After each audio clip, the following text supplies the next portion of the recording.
Shalom, selamat malam Bapak-bapak, Ibu-ibu, Jemaat GBS Haleluya Palur, dan sahabat-sahabat ibadah online dimanapun berada.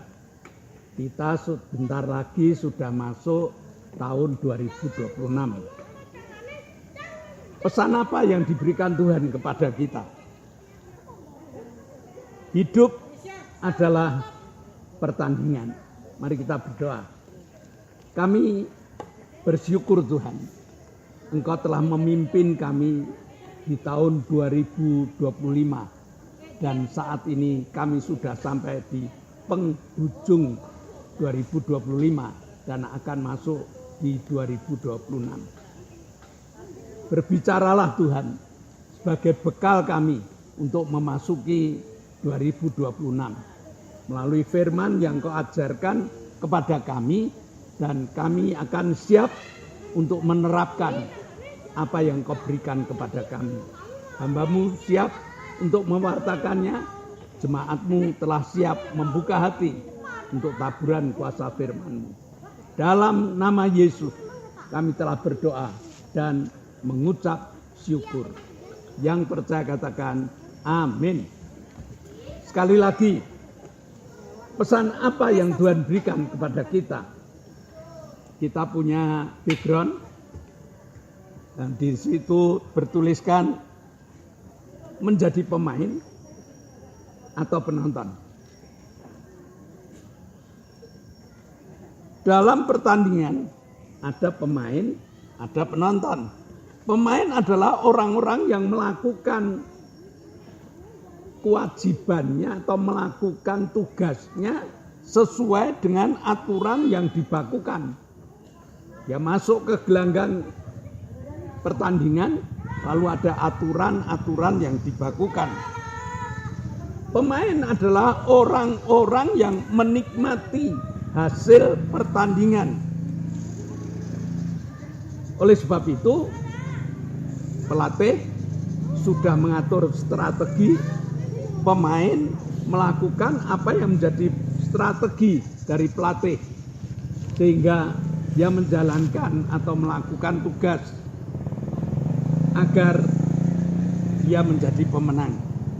Nah, sedangkan penonton itu orang yang mengerti alur ceritanya, ini nanti pertandingannya apa, lalu bagaimana caranya.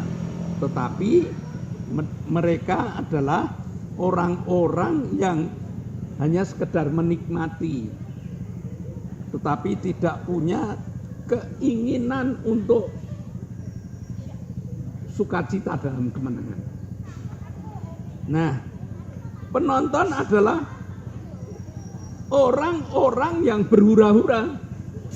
Penonton adalah orang-orang yang lebih gampang melakukan kritik, lebih gampang menyalahkan dari pemain yang mereka dukung.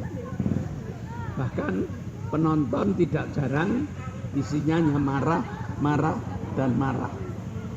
Mari kita buka 1 Korintus 9 ayat 24 dan 25. Tidak tahukah kamu bahwa dalam gelanggang pertandingan semua peserta turut berlari, tetapi bahwa hanya satu orang saja yang mendapat hadiah. Karena itu larilah begitu rupa sehingga kamu memperolehnya. Tiap-tiap orang yang turut mengambil bagian dalam pertandingan menguasai dirinya dalam segala hal. Mereka berbuat demikian untuk memperoleh satu mahkota yang fana. Tetapi kita untuk memperoleh satu mahkota abadi. Melalui 2 ayat ini kita disadarkan bahwa kita akan masuk tahun 2026. Tahun baru dengan kesadaran yang baru, yaitu berani meninggalkan tahun 2025 dengan tidak menoleh ke belakang. Artinya kita tidak boleh terbelenggu dengan hasil 2025. Mungkin ada beberapa orang yang gagal di 2025. Tinggalkan 2025 dengan pikiran gagalmu, Mari kita masuk di 2026 supaya kita menikmati kemenangan. Mulai diatur strateginya. Nah, tahun 2026 kita harus tentukan goal getternya apa, cita-citanya apa. Ya, baik cita-cita dalam kehidupan kita, baik cita-cita dari keluarga kita. Kita mau jadikan apa keluarga kita. Nah, jika ada yang belum menentukan cita-cita, maka malam ini stop. Mari kita tentukan cita-cita kita.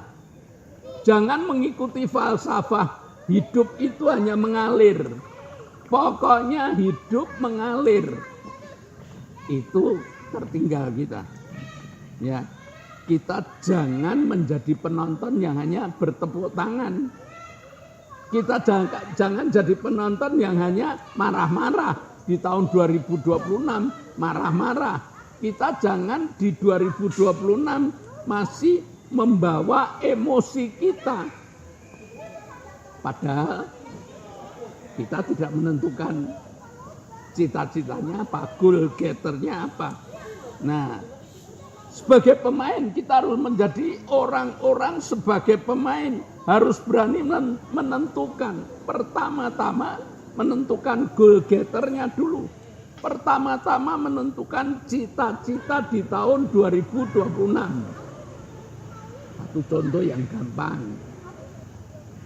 Saya keluarga yang sudah cukup usia. Toh tetap punya cita-cita, punya keinginan. Minimal di 2026 saya harus menjaga kesehatan saya. Nah, untuk menjaga kesehatan tidak diem. Saya mencari upaya bagaimana supaya saya dapat menjaga kesehatan. Mungkin makanan mulai diatur, mungkin gerakan-gerakan olahraga mulai dilakukan, mungkin apapun suplemen-suplemen mulai masuk dalam mulut kita. Hanya sekedar cita-cita saya supaya sehat di tahun 2026. Anak muda, ada yang baru bekerja, punya cita-cita. Tahun 2026 saya kepingin punya motor. Tahun 2026 saya kepingin punya mobil. Bapak-bapak, ibu-ibu mungkin supaya punya rumah dan sebagainya. Itu goal getternya seperti itu. Nah, setelah goal getter itu ditentukan, lalu kita tidak diam diri, bukan menjadi penonton. Bagaimana caranya supaya saya dapat motor? Bagaimana caranya supaya saya dapat mobil? Bagaimana caranya supaya saya bisa beli rumah? Kalau hanya menjadi penonton, saya tepuk tangan di rumah. Tiba-tiba nanti saya dapat beli rumah. Tiba-tiba saya bisa beli motor atau mobil. Tidak mungkin Bapak Ibu. Tidak mungkin. Tadi saya dalam perjalanan, saya melihat motor NMAX Bapak Ibu. Saya ngomong sama anak saya, itu berapa harganya? Kata anak saya 45 juta. Nah, kalau 45 juta dalam waktu setahun, supaya saya punya NMAX dalam waktu setahun, kira-kira sebulan saya harus kumpulkan uang berapa? Goal getternya itu seperti itu. Itu secara duniawi seperti itu. Jadi masuklah gelanggang. Kita berperang. Ya, kita masuk kawah Candra di muka. Menggembleng hidup kita. Nah, bagaimana? Ini bukan masalah beli rumah, beli motor, tetapi apa kata Tuhan? Ya, Tuhan memberi wawasan pada kita bagaimana supaya kita ini menjadi pemenang. 1 Timotius 4 ayat 8. Latihan badani terbatas gunanya, tetapi ibadah itu berguna dalam segala hal. Karena mengandung janji baik untuk hidup ini maupun untuk hidup yang akan datang. Latihan badani hanya membuat otot kita kuat. Ya. latihan badani itu hanya menjanjikan kalau kita kuat, sehat, tidak gampang sakit. Tetapi apakah jika orang kuat tidak bisa diserang penyakit? Ya tetap bisa.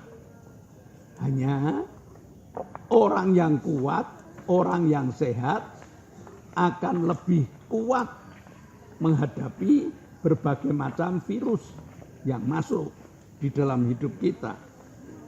Nah, jadi walaupun ototnya kuat, walaupun keadaan tubuh kita kuat, tetapi yang namanya problem hidup itu semua orang terkena, Bapak Ibu. Bahkan banyak masalah-masalah yang kadang-kadang tidak bisa diselesaikan oleh otot. Oleh sebab itu Alkitab katakan ibadah berguna dalam segala hal. Untuk ibadah ini ada kehebatannya. Seorang pemain harus melatih. Apa yang dilatih? Waktu. Ya, kelihatannya gampang. Kelihatannya gampang mengatur hidup kita ini dengan waktu yang ditentukan, kelihatannya gampang. Tetapi kenyataannya Bapak Ibu tidak semudah apa yang kita pikirkan. Ya, banyak orang yang ibadahnya terlambat, banyak orang yang ibadahnya tidak datang, banyak orang padahal di dalam ibadah ini mengandung kekuatan yang luar biasa, berguna untuk hidup saat ini dan berguna untuk kehidupan yang akan datang. Seorang pemain harus melatih ketaatan pada sang pelatih, taat pada pelatihnya. Memang pelatih tidak terjun ke lapangan, tetapi dia adalah pengendali. Dia mulai mengamati, dia mulai mengatur strategi. Nah, pemain yang mentaati strategi pelatihnya, minimal dia dapat mengalahkan musuhnya. Nah, apa kata pelatih yang harus dikerjakan tanpa persungutan? Ya, apa kata pelatih harus dikerjakan tanpa persungutan? Siapa yang melakukan kata pelatih, harapan menangnya itu lebih banyak. Galatia 2 ayat 20. Namun aku hidup, tetapi bukan lagi aku sendiri yang hidup, melainkan Kristus yang hidup di dalam aku. Dan hidupku yang kuhidupi sekarang ini di dalam daging adalah hidup oleh iman dalam Anak Allah yang telah mengasihi aku dan menyerahkan dirinya untuk aku. Apa kata pelatih? Hiduplah dengan iman. Tinggalkan pola lamamu, tinggalkan cara lamamu, lalu iman ini mulai digunakan. Sebab kadang-kadang musuh kita ini tidak bisa dihadapi dengan duit. Musuh kita ini tidak bisa dihadapi dengan kemampuan-kemampuan kita. Tetapi Tuhan ajarkan, kalau kamu punya iman sebesar biji sawi saja, kamu dapat memindahkan gunung. Kata pelatihnya seperti itu. Nah, tinggal kita pemainnya berani enggak. Kalau pemainnya enggak berani melakukan, ya bagaimanapun kita enggak bakalan menang. Apa yang dikatakan pelatih, mari kita turuti. Nah, pelatih meyakinkan kita. Dalam Yeremia 29 ayat 11. Sebab aku mengetahui rancangan-rancangan apa yang ada padaku mengenai kamu. Demikianlah firman Tuhan, yaitu rancangan damai sejahtera dan bukan rancangan kecelakaan, untuk memberikan kepadamu hari depan yang penuh harapan. Pelatih kita sudah memberikan jatah. Kalau kamu nurut dengan aku ngatur hidupmu. Nah, sesudah aku ngatur hidupmu itu akan menikmati kebahagiaan, sukacita, damai sejahtera, bukan kecelakaan, melainkan kehidupan yang terus memiliki harapan-harapan. Jadi kalau hari ini saya seperti ini, harapannya besok pagi saya lebih dari ini. Jadi tahun 2026, jangan jadi penonton. Jangan jadi jemaat yang pasif, tetapi jemaat yang aktif. Lalu pelatih memberikan instruksi, latihlah ibadah. Kalau kamu melatih dirimu dalam ibadah dengan sungguh-sungguh, ya waktunya, ya pikirannya, ya hatinya, ya segalanya, maka dengan ibadah itu kita memperoleh kekuatan dan kemenangan yang luar biasa. Jadilah pemain, jangan hanya menjadi penonton. Amin. Mari kita berdoa. Bapa, kami mengucap syukur hari ini Kau telah mengajar kepada kami supaya kami menjadi pemain-pemain 2026 memiliki harapan untuk menang. Dalam setiap pertandingan menang. Berapa kali kita harus menang? Tak terbatas. Setiap kali pertandingan, bertanding dengan kesehatan, bertanding dengan ekonomi, bertanding dengan berbagai macam problema, kami berada di pihak yang menang. Kalau kami setia mendengar suaramu dan melakukan apa yang menjadi perintahmu. Terima kasih Tuhan.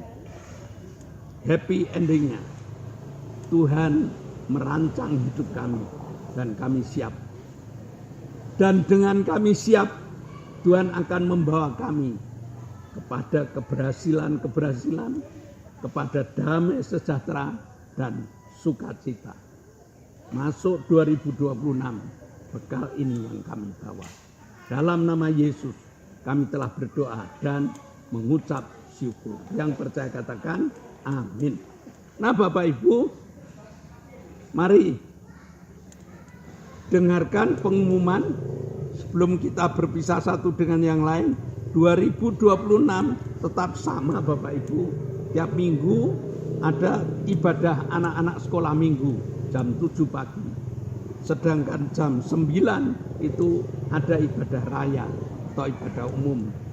Tiap hari Selasa ada ibadah pendalaman Alkitab. Dan ibadah permata dan ibadah cabang itu tiap hari Jumat jam 18 atau jam 6 sore. Tiap Sabtu ada ibadah youth dengan nama Revive Generation. Doakan ibadah online tetap jalan. Doakan Bapak Ibu, ya. Karena ibadah online ini untuk penginjilan kita. Bapak Ibu yang dapat kiriman ibadah online, sebarkan ke 5 teman supaya misi, ya, rencana penginjilan itu berlangsung dengan baik. Selamat menikmati tahun 2026. Mari kita berdoa. Bapak, kami mengucap syukur Kau telah memberkati ibadah kami. Dan saat ini kami berdoa untuk Ibu Gito yang kakinya sakit. Untuk Bapak Ngadiman yang stroke ringan. Untuk Bapak Petrus Sutrisno yang gagal ginjal. Untuk Ibu Sarah yang kadang-kadang asam lambungnya naik. Untuk Ananda Stefani yang kena tumor. Lia yang minta ketajaman mata. Dan Ibu Marmi yang kakinya kadang-kadang gegel. Kami hanya bersandar sesuai dengan firman-Mu. Perintah-Mu kami lakukan. Dalam nama Yesus, jadilah sembuh. Demikian juga kami bersyukur Kau telah jamah Pak Paulus Gito, Kau telah jamah Ibu Bambang, Kau telah jamah Ibu Satinem, dan Engkau telah jamah Ibu Mintarsih.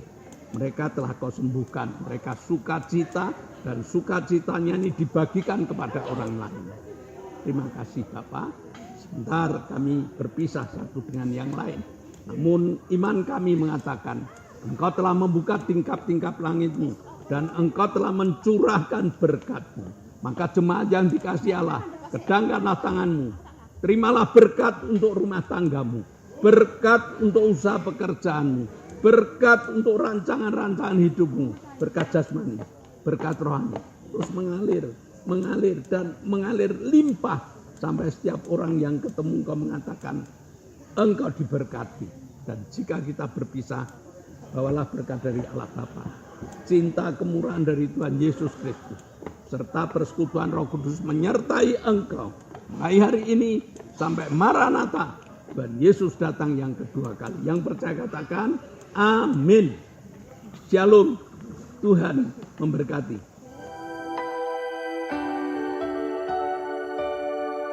Di dalam kelemahanku,